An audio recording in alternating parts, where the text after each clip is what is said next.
Yung RV. Kita sa CCTV camera footage na ito kung paano sumemplang ang motorcycle rider na ito sa Toclong San Sebastian Road, Imus, Cavite, pasado alas 12 ng madaling araw, December 23.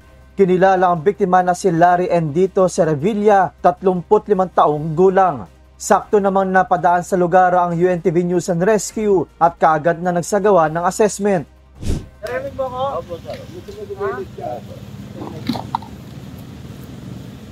Narinig mo ako, sir? Opo, sir. Saan yung masakit sa'yo? Ito. Nagtamo ito ng mga gasgas sa kanan at kaliwang kamay at kanang tuhod. Ayon sa biktima, papasok sana ito sa trabaho at habang binabagtas ang Toclong San Sebastian Road ay nakatulog umano ito at saka sumemplang sa gutter ng kalsada.